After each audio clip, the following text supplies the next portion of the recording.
네, 안녕하세요. 반갑습니다. TMI의 서유주 목사입니다. 요즘에 제 블로그나 뭐 유튜브, 또 제가 요즘엔 프리미엄 콘텐츠라고 네이버에서 하는 이제 온라인 퍼블리시 플랫폼에서도 이제 사역을 시작을 하고 있거든요. 그래서 다양한 루트를 통해서 여러 가지 사역을 하고 거기에 찾아오시는 분들과 소통을 하고 있어요. 근데 최근에 제가 좀 깜짝 놀랐던 게 이 목회자로의 부르심에 대한 부분을 궁금해하는 분들이 꽤 많이 이제 저의 블로그나 또 저의 채널에 이제 들어오시더라고요. 그래서 이 목회 소명, 이 목회자로서의 이 부르심을 어떻게 확인할 수 있을까에 대해서 사실 생각해보니까 누가 가르쳐 주지도 않고요. 누가 그런 거는 이렇게 알아가는 거야, 찾아가는 거야 말해주는 분이 없잖아요. 그래서 한 번쯤 그런 거를 가지고 이야기를 나눠보면 좋겠다 싶어서 오늘 이렇게 또 여러분과 이렇게 얘기를 하려고 핸드폰을 켜봤습니다. 먼저 이제 목회자라는 자리가 쉽진 않잖아요. 그쵸? 제가 처음 이제 목회자로 헌신을 하고 가겠다라고 했을 때 저희 어머니가 진짜 걱정을 많이 하셨어요. 너무 힘든 길인데 그게 참 말도 못하고 뭐 억울한 일도 많고 쉽지 않은 일인데 괜찮겠냐, 네가 걱정이다, 막 이런 우려 섞인 얘기도 많이 하셨었고요. 또 목회를 하다가 그만두시는 분들도 보잖아요. 그러니까 쉽지 않은 건 분명해요. 저희끼리는 무슨 얘기 하냐면 10년을 주기로 절반만 남는다고 얘기를 해요. 그러니까 이제 입학하고 나서 10년이 지나면 절반은 사라져 있고 절반은 있고, 또 10년이 지나면 또 절반은 사라지고 절반은 남아있고, 뭐 이런 얘기를 할 정도로 끝까지 완주를 한다는 게 쉬운 일은 아닌 것 같아요. 저에게도 몇 번의 위기가 있었고 그때마다 참 어려웠지만 다시 일어설 수 있었던 이유가 있다면 하나님의 그 부르심, 그 확신이 분명했기 때문이었던 것 같아요. 물론 그 부르심에 대해서 제가 다른 분에 대한 얘기는 함부로 할 수 없죠. 그거는 하나님과 그분만의 이야기니까 그건 잘 모르겠고, 그냥 저는 이제 저의 얘기를 해보려고 합니다. 혹시라도 이 목회자로의 소명에 대해서 고민하시는 분이 계신다면 조금이나마 도움이 됐으면 좋겠어요. 첫 번째로 이 목회자로 하나님 부르신 걸 어떻게 알 수 있지? 첫 번째로 제가 드릴 수 있는 얘기는 외적인 어떤 환경의 변화가 생긴다는 거예요. 그게 뭐 좋은 일일 수도 있고 나쁜 일일 수도 있고 뭐 아니면 누군가의 제안일 수도 있고요.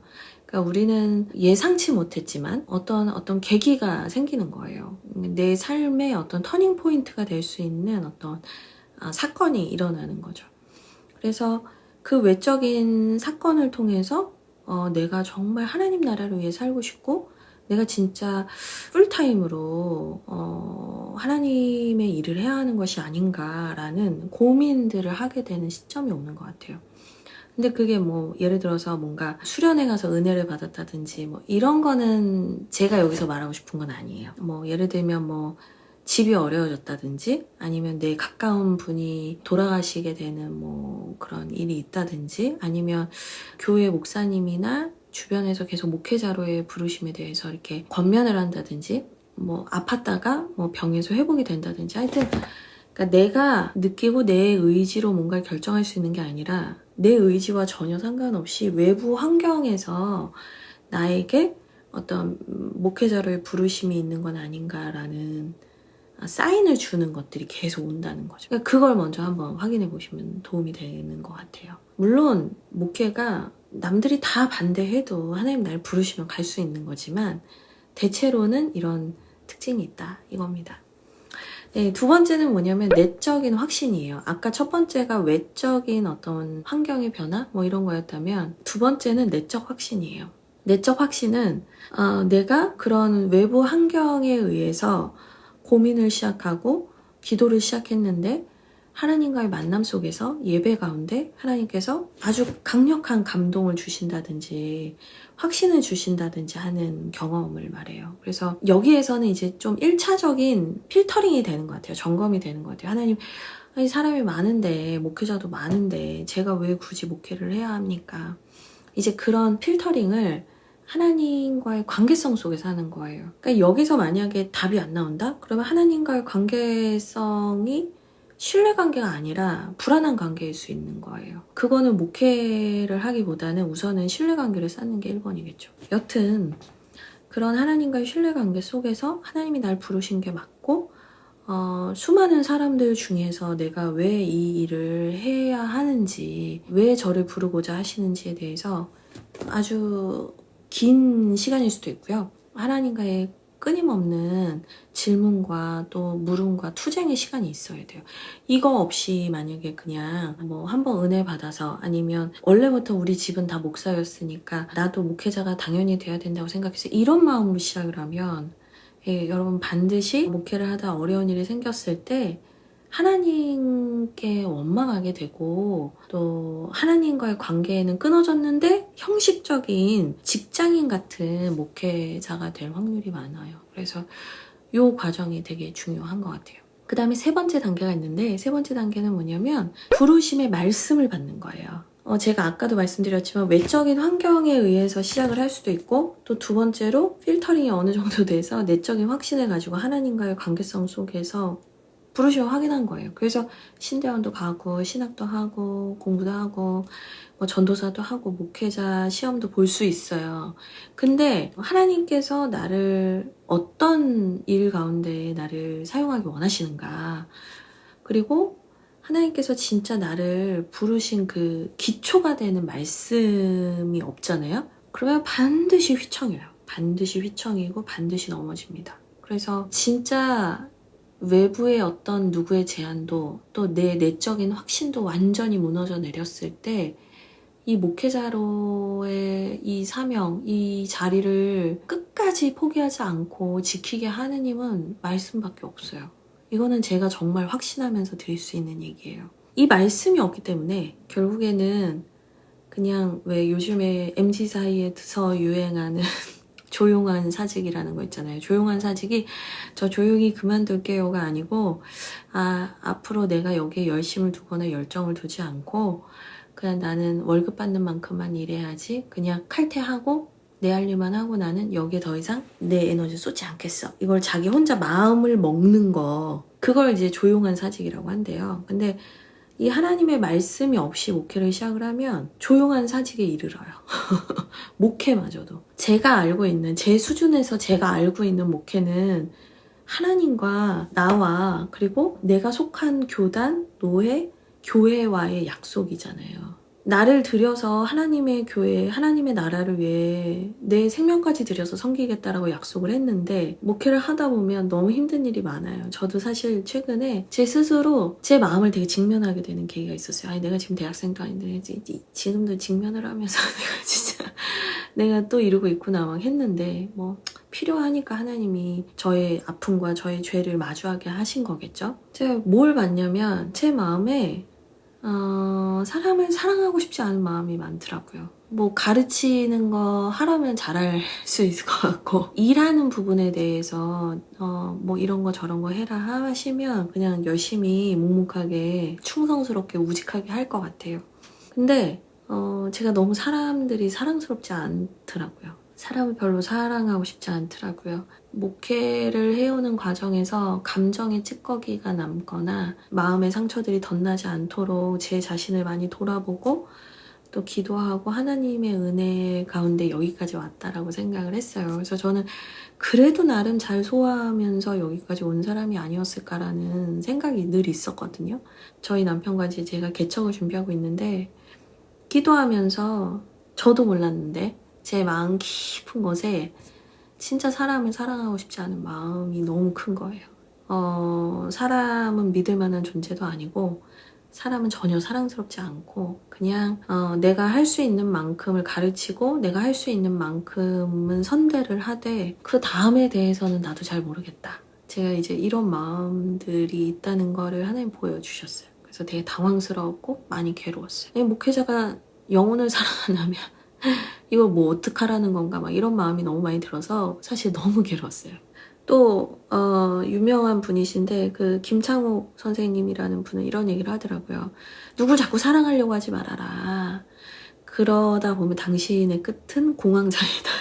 이런 얘기를 하더라고요. 그러니까 그냥 사랑하려고 하지 말고 예의를 지키고 서로 그냥 거리를 잘 지키고 배려하면서 살면 된다. 이제 이런 얘기를 했는데 솔직한 마음으로 저는 그 말에 너무 동감이 되는 거예요. 진짜 계산하지 않고 정말 마음을 다해서 사랑을 하고 내 모든 걸 쏟아부어서 정말 다 주고 해도 내 맘에 안 드는 하나가 발견되면 등을 돌리는 게 제가 지금까지 경험한 목표였거든요. 자기에게 기분이 나쁘거나 마음이 상하는 하나, 뭐 그 하나가 자기를 건드리면 그동안 정말 애쓰고 수고하고 잘해주고 진짜 그 사람을 위해서 막 땀 흘렸고 이거 다 까먹고 그냥 가더라고요.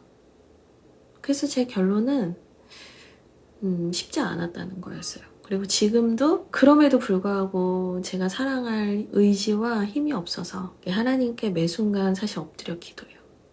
제가 합리적인 얘기도 많이 하고 이건 이거 아닙니까? 라는 얘기도 많이 하는데 똑똑한 척은 혼자 다 하는데 하나님 제가 누군가를 품고 사랑할 수 있는 사람이 아닌데 그런 그릇이 아닌데 하나님 제가 목회를 하고 개척을 하는 것이 맞습니까? 라는 확인을 진짜 끊임없이 해요. 근데 이제 그때마다 하나님 저에게 주시는 말씀은 제가 하나님에게 부르심을 받았던 그 순간 하나님 저에게 주셨던 말씀이에요. 그래서 지금은 내가 이렇게 못났고 이렇게 덜됐고 이렇게 미성숙한 사람이지만 하나님의 방식으로 내가 훈련받고 있구나 라는 신뢰를 가지고 그 말씀의 약속을 붙잡고 가는 거거든요. 그게 아니면 목회를 너무나 쉽게 생각하게 되는 것 같아요. 그냥 내 마음대로 한다고 그랬다 안 한다고 그랬다가 내가 힘들면 도망쳤다가 또 그냥 왔다 갔다 하는 거죠. 미련하게 참고 살다가 몸에 병이 나거나 몸이 안 좋아지는 분들도 많이 봤어요. 근데 그분들이 바보여서 그런 건 아니었을 거예요. 그 부르심의 말씀이 그분을 붙들어 주셨기 때문에 어떤 상황에서도 그 자리를 지켰던 영적인 힘이 있었던 거라고 저는 생각해요. 네, 그래서 제가 말씀드리고 싶은 건 남 때문도 아니고 내 확신 때문도 아니고 하나님께서 나에게 분명하게 주시는 그 말씀을 반드시 받으셔야 되고 확인하셔야 된다는 얘기를 꼭 드리고 싶어요. 제가 오늘 목회하면서 힘들었던 저의 이야기, 제 개인적인 고백을 했지만 이거는 10%도 안 되는 얘기예요. 그래서 경고해줘야 되거든요. 풍파가 불어와도 나는 그 자리에서 버텨낼 수 있는 영적인 힘을 가져야 되는데 그 영적인 힘을 한 번에 막 하루아침에 생겨나는 사람은 아무도 없어요. 그거는 사기에 가까워요. 하나님의 훈련은 그렇지 않더라고요. 아주 오랜 시간 꾸준히 내 연약함과 내 죄성과 또 이 시대의 악함들 이 안에서 다 범벅이 된 이 한 사람, 목회자 한 사람을 하나님이 세우시려면 얼마나 오랜 시간에 단련이 있겠어요. 얼마나 오랜 시간에 깎음이 있겠어요. 장기전이라는 얘기를 하는 거예요. 그러니까 아까 말씀드린 것처럼 완주한다는 것 자체가 정말 하나님의 은혜고 기적일 거라는 생각을 저는 요즘 더 많이 하고 있어요. 그래서 말씀 없이는 못 가요. 말씀 못 받았다? 그러면 가서 생각하지 이러시지 말고요. 말씀 받고 움직이셔도 늦지 않아요. 그리고 저는 모든 사람이 다 신학을 해야 된다고 생각하지도 않아요. 제 주변에서 이제 제가 만나고 또 양육했던 친구들 중에 목회자가 된 친구들도 벌써 있어요. 그렇지만 또 목회자가 되고 싶었는데 제가 다시 기도해보고 와라고 보낸 친구들도 있어요. 그 친구들이 부족해서가 아니었어요. 그 친구들이 뭐 저보다 못하고 뭐 누구보다 못해 아니요, 전혀 그런 거 없어요. 제가 볼 때는 다 도찐개찐이에요. 근데 하나님의 말씀을 받는 경험이 없는 친구들에게는 제가 다시 고민하고 그 말씀을 확실하게 주실 때 움직여야 된다는 얘기를 했던 것 같아요. 말씀이 완주하게 해요. 말씀이 붙들어요. 이거는 가다 보면 어쩌다 보면 주겠지가 아니고 반드시 확인하시고 가야 하는 과정이라는 생각을 저는 합니다. 그리고 꼭 신학이 아니어도 각자의 삶의 영역에서 은사와 재능을 가지고 하나님 나라를 섬길 수 있어요. 그래서 다 신학을 해야 된다 이렇게 생각할 필요도 없어요. 저는 은사와 재능이 있는 분들은 또 그 자기만의 고유한 영역에서 전문성을 가지고 저는 하나님께 영광을 돌릴 수 있다고 생각해요. 꼭 신학을 해야지만 하나님 일을 하는 건 아니니까. 그 부분은 분명히 좀 점검이 필요할 것 같아요. 어쨌거나 정리하면 이제 이제 외부의 어떤 환경적인 제한과 또 이제 자극이 올 때 이제 우리가 목회자로의 부르심에 대해서 좀 생각해 보게 된다 얘기했고요. 두 번째는 내적인 확신. 하나님과의 관계성 속에서 진짜 부르신 게 맞는지 하나님하고 나하고 1대1로 해결을 해야 돼요. 세 번째, 말씀을 반드시 받아야 됩니다. 이 세 가지를 확인하시고 정말 하나님 부르셨다라는 그런 이 삼합이 마저 들 때 또 하나님께서 부르시는 길로 걸어 나가시기를 바라겠습니다. 네, 그럼 저는 오늘 여기까지 하겠습니다. 그러면 다음에 만나요. 안녕.